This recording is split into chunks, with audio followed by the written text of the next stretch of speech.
Assam caste YouTube চেনেলৰ অন্য এটা নতুন ভিডিঅ'ত আপোনালোক সকলোকে স্বাগতম জনাইছোঁ আৰু আজি হ'ল 6 জানুৱাৰী। আজিৰ দিনটোৰ কেইবাটাও গুৰুত্বপূৰ্ণ খবৰ আপোনালোকৰ লগত শ্বেয়াৰ কৰিবলৈ ওলাইছোঁ আৰু এনেকুৱা ধৰণৰ খবৰসমূহ নিতৌ চাবলৈ এই চেনেলটো ছাবস্ক্ৰাইব কৰি ভিডিঅ'টোত এটা লাইক কৰিবলৈ নাপাহৰিব।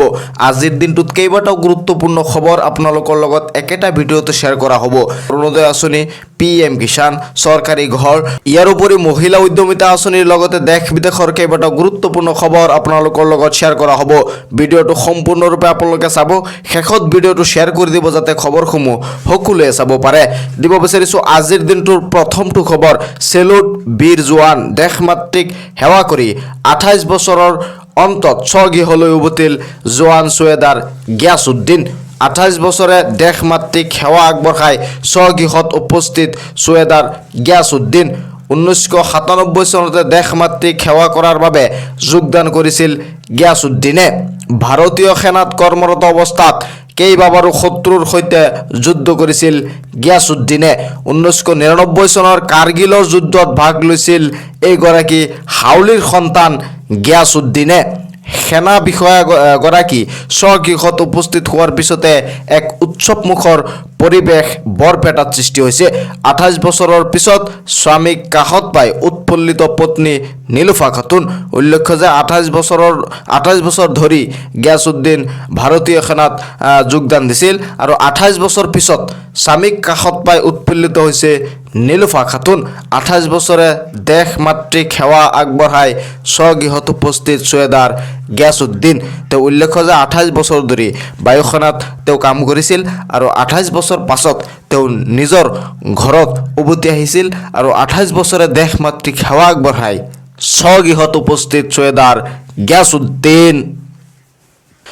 দিব বিচাৰিছোঁ আন এটা গুৰুত্বপূৰ্ণ খবৰ, 26ৰ নিৰ্বাচনত 90খনতকৈ অধিক আসন পাব NDA, কংগ্ৰেছক জপনা খুলি নিদিয়ে একথা ঘোষণা কৰে মন্ত্ৰী ৰঞ্জিত কুমাৰ দাসে। 100ৰো অধিক আসন লাভ কৰিব পাৰে মিত্ৰজোঁটৰ দলে, কাৰণ অসমৰ জনতাৰ হৃদয়ত স্থান লৈছে NDA। পদূলিত থকা কংগ্ৰেছক জপনা খুলি নিদিয়ে অসমৰ ৰাইজে, একথা উল্লেখ কৰে মন্ত্ৰী ৰঞ্জিত কুমাৰ দাসে। তেওঁ উল্লেখ কৰে যে পদূলিত থকা কংগ্ৰেছক জপনা খুলি নিদিয়ে অসমৰ ৰাইজে। ধুবুৰীৰ এলেংমাৰীত এই মন্তব্য মন্ত্ৰী ৰঞ্জিত কুমাৰ দাসৰ। 26ত NDA 100ৰো অধিক আসন লাভ কৰিব বুলি তেওঁ উল্লেখ কৰিছে। 26ৰ নিৰ্বাচনত 90তকৈও অধিক আসন পাব NDA, যে 100ৰো অধিক আসন লাভ কৰিব পাৰে মিত্ৰজোঁটৰ দলে। মিত্ৰজোঁটৰ দলে 100তকৈও অধিক আসন লাভ কৰিব পাৰে বুলি তেওঁ উল্লেখ কৰিছে।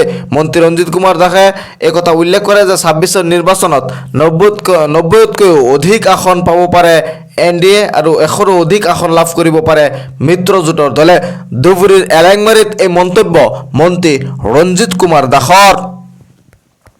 দিব বিচাৰিছোঁ PM কিষাণক লৈ আন এটা গুৰুত্বপূৰ্ণ খবৰ, নতুন নিয়মেৰে এইবাৰ কৃষকে লাভ কৰিব PM কিষাণৰ ধন। 22 নং কিস্তিৰ ধন পাবলৈ আপুনি সাজু হওক। 22 নং কিস্তিৰ ধন পাবলৈ আজিয়েই কৰক এই তিনিটা কাম। PM কিষাণৰ 22 নং কিস্তি দিয়াৰ সময় আহি গ'ল। 22 নং কিস্তিৰ ধন পাবলৈ আপুনি সাজু হৈ যাওক আৰু অতি সোনকালে এই তিনিটা কাম কৰিবলৈ আপুনি কাম কৰি লওক, নহ'লে 22 নং কিস্তিৰ পৰা আপুনি বঞ্চিত হ'ব পাৰে। নৱবৰ্ষৰ আৰম্ভণিতে কোটি কোটি কৃষকৰ বাবে আহি গ'ল এটা ভাল খবৰ। শীঘ্ৰেই প্ৰতিগৰাকী কৃষকৰ একাউণ্টত সোমাব PM কিষাণৰ 22 নং কিস্তিৰ ধন।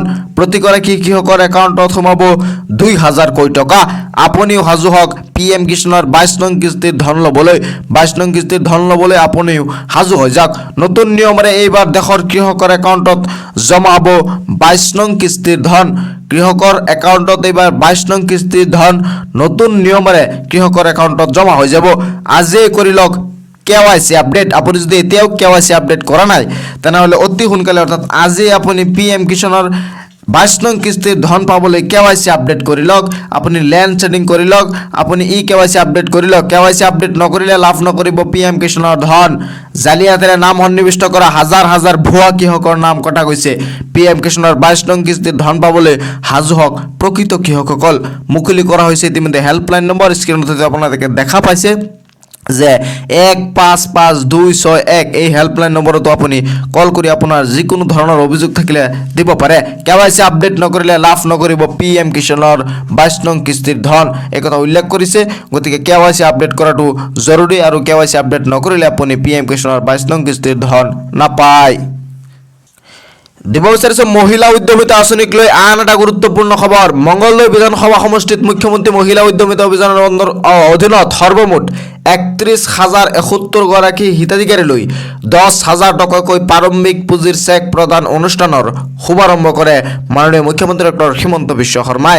5 জানুৱাৰী তাৰিখে মংগলদৈ বিধানসভা সমষ্টিত ৰাজ্যৰ মুখ্যমন্ত্ৰী ডক্টৰ হিমন্ত বিশ্ব শৰ্মাই 31,071 গৰাকী মহিলালৈ প্ৰথম কিস্তিৰ যি 10,000 টকা আছে মহিলা উদ্যমিতা আঁচনিৰ, সেই 10,000 টকাৰ তেওঁ প্ৰথম কিস্তিৰ চেক বিতৰণ কৰে আৰু তাত উল্লেখ থাকে, তাত 31,071 গৰাকী মহিলা উপস্থিত থাকে আৰু 31,071 গৰাকী মহিলালৈ ৰাজ্যৰ মুখ্যমন্ত্ৰী ডক্টৰ হিমন্ত বিশ্ব শৰ্মাই মহিলা উদ্যমিতা আঁচনিৰ যি প্ৰথম কিস্তিৰ ধন আছে সেই প্ৰথম কিস্তিৰ 10,000 টকা তেওঁ চেক বিতৰণ কৰে।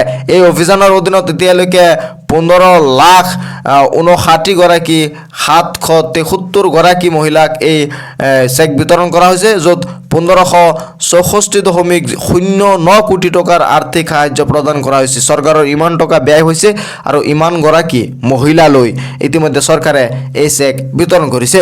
আৰু 5 জানুৱাৰী তাৰিখে আৰু এখন ঠাইত মুখ্যমন্ত্ৰী মহিলা উদ্যমিতা অভিযানৰ অন্তৰ্গত সৰুপথাৰ বিধানসভা সমষ্টিত আত্মসহায়ক গোটৰ 23,754 গৰাকী সদস্যলৈ চেক প্ৰদান অনুষ্ঠানত অংশগ্ৰহণ কৰে মাননীয় মুখ্যমন্ত্ৰী ডক্টৰ হিমন্ত বিশ্ব শৰ্মাই। এই একেটা দিনতেই মুখ্যমন্ত্ৰী মহিলা উদ্যমিতাৰ আঁচনিৰ অধীনত সৰুপথাৰ বিধানসভা সমষ্টিতো 23,754 গৰাকী সদস্যলৈ এই প্ৰাৰম্ভিক পুঁজিৰ যি প্ৰথম কিস্তিৰ ধন আছে সেই প্ৰথম কিস্তিৰ ধন বিতৰণ কৰিছে ৰাজ্যৰ মুখ্যমন্ত্ৰী ডক্টৰ হিমন্ত বিশ্ব শৰ্মাই। লগতে মাননীয় মুখ্যমন্ত্ৰীয়ে আজি সৰুপথাৰ সমষ্টিৰ নাহৰবাৰীত 12 কোটি টকা ব্যয়েৰে নিৰ্মাণ কৰা লাভলীনা বৰগোহাঁই বহুমুখী ক্ৰীড়া প্ৰকল্প মিনি ষ্টেডিয়াম আনুষ্ঠানিকভাৱে উদ্বোধন কৰে। উল্লেখ্য যে 5 জানুৱাৰী তাৰিখে তেওঁ দুখন বিধানসভা সমষ্টিত তেওঁ মহিলা উদ্যমিতা আঁচনিৰ যি প্ৰথম কিস্তিৰ ধন আছে প্ৰথম কিস্তিৰ ধন তেওঁ বিতৰণ কৰে আৰু ফেব্ৰুৱাৰী মাহৰ ভিতৰতেই ৰাজ্যৰ গোটেই আত্মসহায়ক গোটৰ মহিলাক তেওঁ প্ৰথম কিস্তিৰ ধন বিতৰণ কৰি দিব বুলি তেওঁ উল্লেখ কৰিছে। গতিকে অতি সোনকালে আপুনি প্ৰথম কিস্তিৰ টকা পাবলৈ গৈ আছে। 1 জানুৱাৰীৰ পৰা 10 জানুৱাৰীলৈকে চলি আছে অন্ন সেৱা দিন। 100 টকীয়া দাইল চেনি আৰু নিমখ হ'ব বিনামূলীয়া। মুখ্যমন্ত্ৰীয়ে কৰিলে ডাঙৰ ঘোষণা। এতিয়া আপুনি যিহেতু সুলভ মূল্যৰ দোকানৰ পৰা এই দাইল চেনি নিমখ সংগ্ৰহ কৰাৰ সময়ত আপোনাৰ 100 টকাৰ দৰকাৰ হয়, কিন্তু 26ৰ বিধানসভা নিৰ্বাচনত যদি বিজেপি চৰকাৰ হয় তেনেহ'লে ৰাজ্য মুখ্যমন্ত্ৰী ডক্টৰ হিমন্ত বিশ্ব শৰ্মাই ঘোষণা কৰিছে যে এই দাইল চেনি নিমখ আপুনি বিনামূলীয়াকৈ সংগ্ৰহ কৰিব পাৰিব, এটকা দিব নালাগে। নিৰ্বাচনৰ পিছৰে পৰা দাইল চেনি আৰু নিমখ হ'ব বিনামূলীয়া। ৰাজ্য মুখ্যমন্ত্ৰী ডক্টৰ হিমন্ত বিশ্ব শৰ্মাই এটা বৃহৎ ঘোষণা কৰিছে যে নিৰ্বাচনৰ পাছৰ পৰাই এই দাইল চেনি নিমখ হ'ব বিনামূলীয়া। শীঘ্ৰেই ৰেচনৰ হিতাধিকাৰীয়ে ৰেচন কাৰ্ডত লাভ কৰিব মিঠাতেল। ৰেচন কাৰ্ডৰ হিতাধিকাৰীলৈ ডাঙৰ খবৰ দিলে মুখ্যমন্ত্ৰী ডক্টৰ হিমন্ত বিশ্ব শৰ্মাই। ৰাজ্যবাসীয়ে ৰেচন কাৰ্ডৰ যোগেদি পোৱা চাউলেই কেৱল বিনামূলীয়া নহয়, নিৰ্বাচনৰ পাছত কি হ'ব 100 টকীয়া দাইল চেনি আৰু নিমখ হ'ব বিনামূলীয়া। নিৰ্বাচনৰ পাছত এই 100 টকীয়া দাইল চেনি নিমখ বিনামূলীয়া হ'ব বুলি ৰাজ্যৰ মুখ্যমন্ত্ৰী ডক্টৰ হিমন্ত বিশ্ব শৰ্মাই ঘোষণা কৰিছে। দিব বিচাৰিছো অৰুণোদয় আঁচনিক লৈ আন এটা গুৰুত্বপূৰ্ণ খবৰ। ফেব্ৰুৱাৰী মাহৰ 20 তাৰিখে ৰাজ্যৰ মহিলাসকলে পাব বহাগ বিহুৰ উপহাৰ। প্ৰতিগৰাকী অৰুণোদয় হিতাধিকাৰীৰ একাউণ্টত সোমাব 8,000 কোটি টকা। অৰুণোদয় হিতাধিকাৰী মহিলাসকলৰ বাবে আহি গ'ল এটা ভাল খবৰ।